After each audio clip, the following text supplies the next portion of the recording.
The phone call came on December 15th, just as it had every single year before, and the moment I heard my mother's voice, I knew what was coming. There was that careful, restrained tone she always used when she was about to deliver news she knew would sting.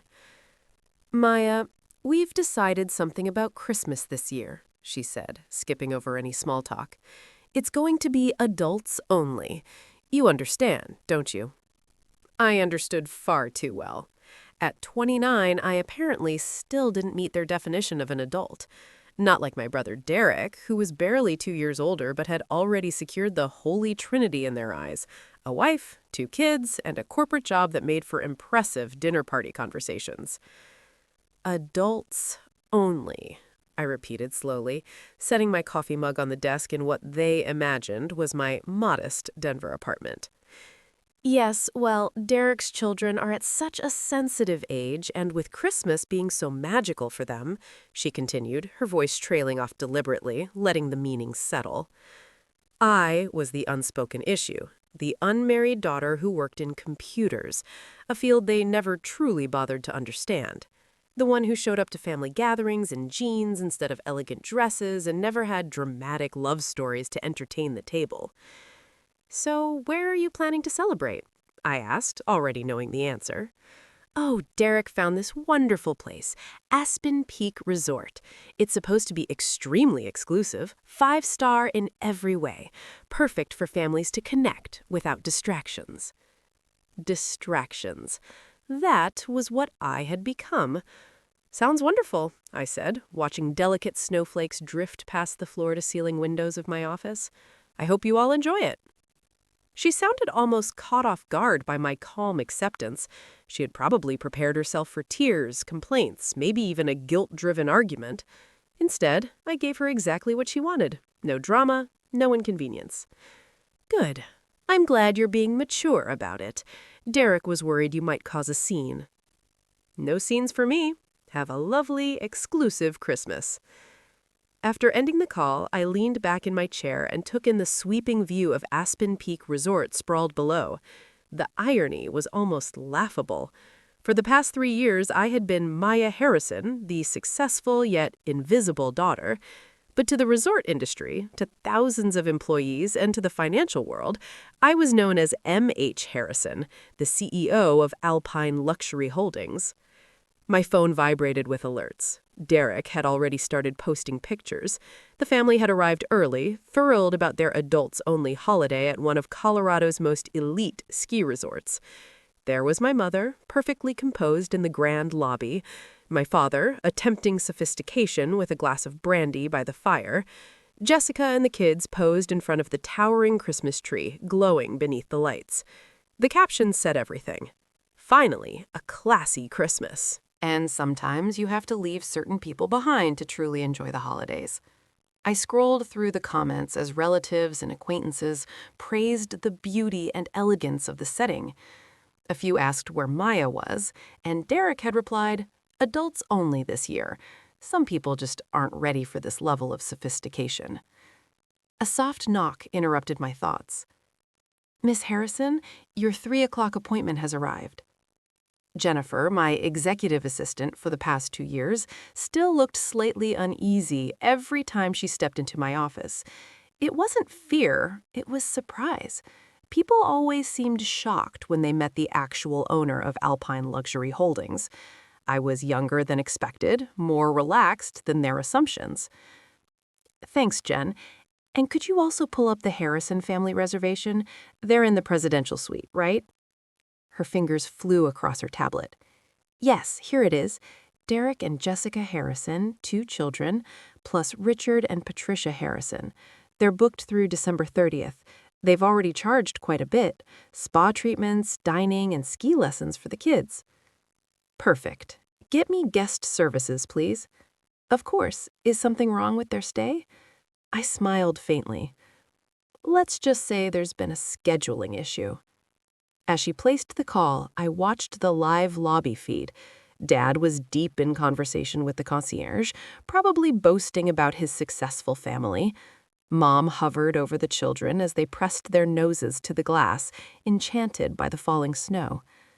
Derek and Jessica posed for more photos, crafting the perfect image of a flawless holiday. Miss Harrison, I have Marcus from Guest Services on the line. Marcus, hello. I need to discuss the Harrison party in the presidential suite. Of course, ma'am. Is there a concern? Unfortunately, yes. We've run into a situation that requires relocating them tonight. The suite was accidentally double booked. There was a brief silence.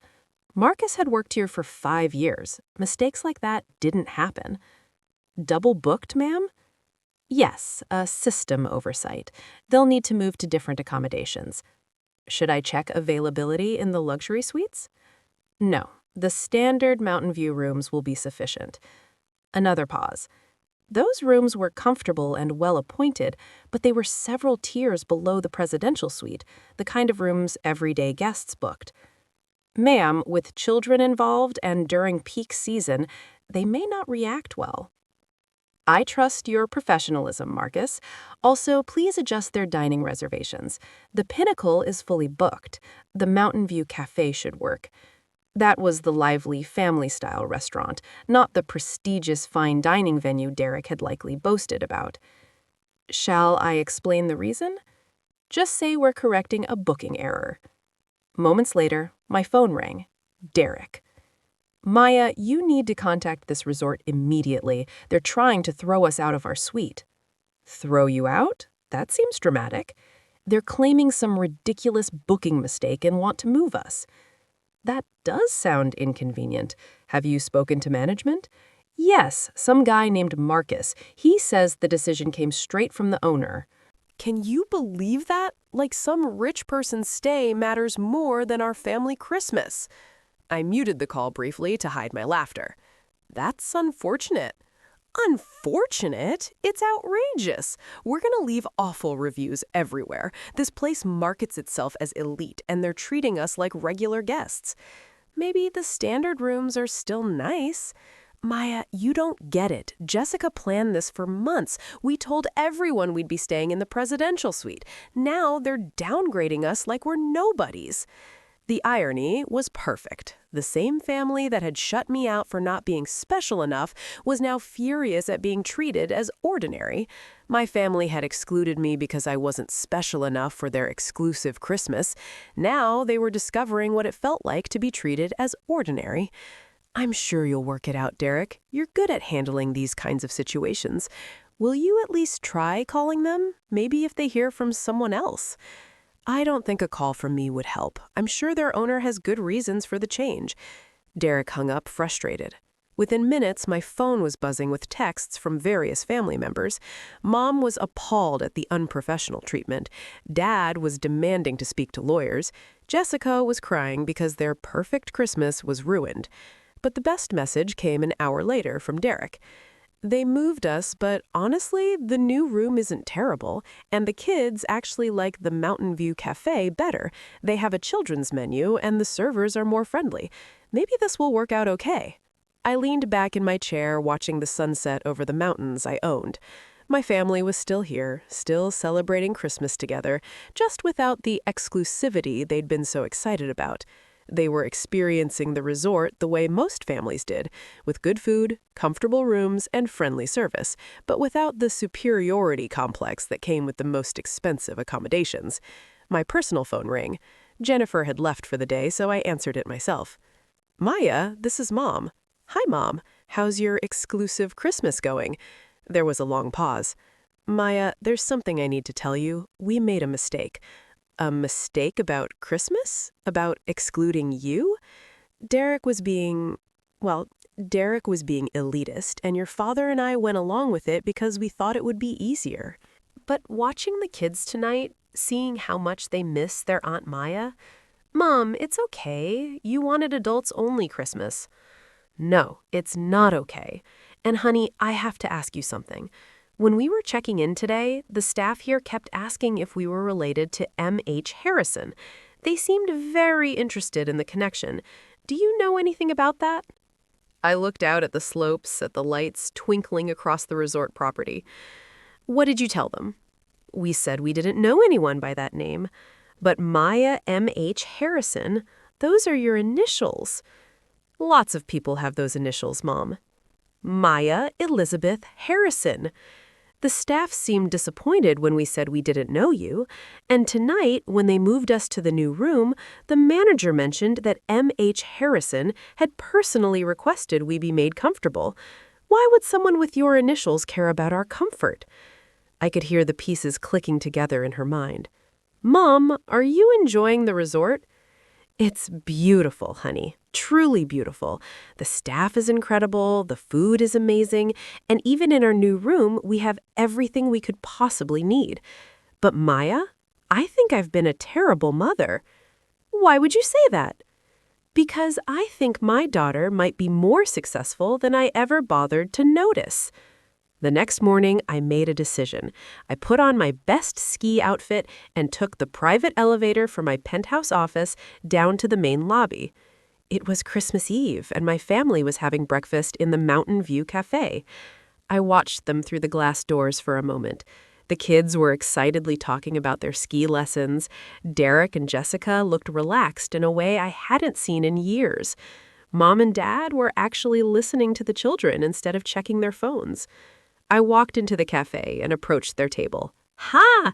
My 6-year-old nephew practically launched himself at me. Aunt Maya, you're here! Are you staying here too? Something like that, I said, hugging him tight. How's everyone enjoying Aspen Peak? Mom stood up slowly. Maya, we need to talk. Of course. Why don't we take a walk? We left the cafe together, walking through the stunning lobby toward the main windows that overlooked the slopes. Maya, Mom said quietly, are you M.H. Harrison? Why do you ask? Because last night I couldn't sleep, so I went online and looked up M.H. Harrison, Alpine Luxury Holdings, owner of Aspen Peak Resort, Snowbird Mountain Lodge, Crystal Valley Ski Resort, a portfolio worth over $300 million. She paused, and every photo I could find showed someone who looked remarkably like my daughter. We stopped in front of the massive windows. Outside, early morning skiers were already making their way down the pristine slopes. I started my first business when I was 22, I said quietly, a small software company that helped ski resorts manage their bookings more efficiently. It grew. I sold it and invested in hospitality technology. Then I started buying small resorts that were struggling and turning them around. Why? For 7 years, I've been building this company, and for 7 years, you've introduced me to people as your daughter who works with computers and hasn't figured her life out yet. Mom's eyes filled with tears. We had no idea. I know. I never told you. Do you know why? She shook her head. Because I wanted to know if you loved me for who I was, not what I had accomplished. I wanted to know if Maya the person was enough, or if Maya the CEO was the only version worth including in Family Christmas. Oh, honey, when you called to tell me Christmas was adults only, it hurt. Not because I couldn't celebrate with you, but because after 29 years, you still didn't see me as a complete person. You saw someone who didn't fit your image of success. We stood in silence for a moment, watching the snow fall. Your brother is going to die when he finds out, Mom said finally. Actually, I think Derek's going to be okay. Did you see him last night at dinner? He looked happier than I've seen him in months. Sometimes being knocked down a peg helps us remember what's actually important. Via, can you forgive us? I smiled. Mom, you're staying at my resort. Your grandchildren are learning to ski on my slopes. You're eating at my restaurants. I think forgiveness was already built into the situation. But we excluded you, and I included you anyway. That's what families do. Just then, Derek appeared, looking frantic. What have you seen? Maya, what are you doing here? I work here, I said simply. You work here? Like in the gift shop? Or... Derek, Mom said gently, meet your sister, M.H. Harrison, owner of Aspen Peak Resort. Derek's face went through about 6 different expressions: confusion, disbelief, realization, embarrassment, and finally something that looked like pride. You own this place? I own several places like this. The presidential suite thing was me teaching you what it feels like to be excluded. How did it feel? Derek sat down heavily in one of the lobby chairs. Terrible. Really terrible. Maya, I'm so sorry. When we said adults only, you meant successful adults, adults with traditional families and impressive job titles. Yes, and I was wrong. Completely wrong. Derek, do you remember when we were kids and you always wanted to build the biggest snow fort in the neighborhood? Yeah. You never wanted to build it with me. You said I was too small to help with the big projects. Why? Yeah, you've been doing the same thing for 20 years, assuming I was too small for the big projects, too unsuccessful for the important celebrations, too different to be part of the family image you wanted to project. Derek looked around the luxury resort lobby, his sister's luxury resort lobby. I've been an idiot. Yes, but you're my idiot, big brother. Jessica appeared with the kids, looking confused about why everyone was gathered in the lobby having an intense conversation. Kids? I called out. Who wants to see the secret parts of the resort? Their eyes lit up. I spent the next hour giving my family a private tour of Aspen Peak Resort. The kids got to see the kitchen where their meals were prepared, meet the ski patrol team, and visit the top floor office with the best view of the mountains. Aunt Maya, my niece asked as we stood in my office, are you rich? I'm successful, honey, but more importantly, I'm happy. Are you happy because you have a big office? I'm happy because I built something I'm proud of, and because even when people don't understand what I do, I know I'm making families like yours have beautiful vacations together. That evening, we all had dinner together in the Pinnacle restaurant, which I'd had Marcus open especially for us. Not because my family deserved special treatment after excluding me, but because I wanted to give them the Christmas they'd actually been looking for all along. Dad said over dessert, I owe you an apology. You owe me several apologies, but go ahead. I never asked about your work because I assumed it wasn't important. I figured if you were really successful, you'd be more like Derek, showing off, bragging, making sure everyone knew about your accomplishments. Some people build quietly, Dad. I should have paid attention.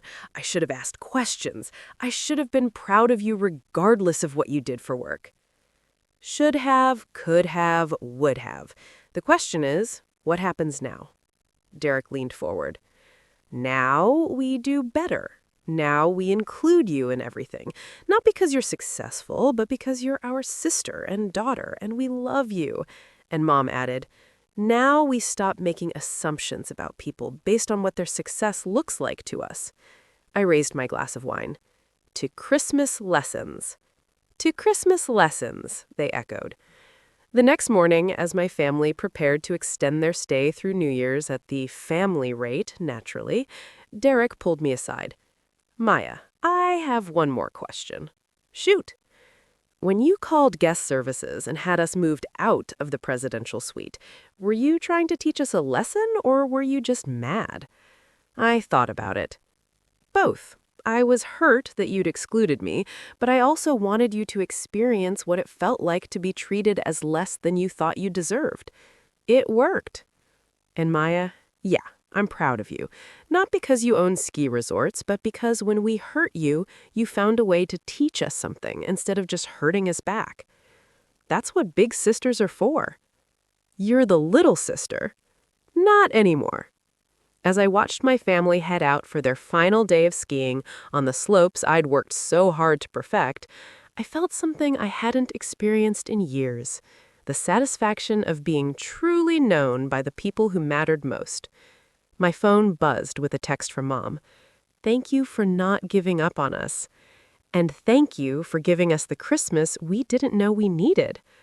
I replied, thank you for proving that families can learn and grow. See you at dinner. Outside my office window, the snow was falling again, covering the mountain in fresh powder for tomorrow's skiers. Families were making memories on slopes I'd designed and lodges I'd built with staff I'd trained to make every guest feel special. But the most important guest was the one I'd almost lost myself. For too long, I'd hidden my success because I was afraid my family loved me less than they loved Derek's achievements. Now I knew the truth. They just never learned how to see different kinds of success. This Christmas had taught all of us something valuable. Them, that success comes in many forms, and excluding family members is never the answer. Me, that sometimes people need to feel the consequences of their actions before they can change. And all of us learned that the best Christmas gift isn't exclusivity or luxury, it's belonging, understanding, and the chance to grow together as a family. The snow kept falling, and I kept working. But now I was working with the knowledge that Christmas next year would be different. It would include everyone. It would celebrate different kinds of success. And it would be held wherever we wanted, because now they knew their daughter and sister could make anywhere feel like home.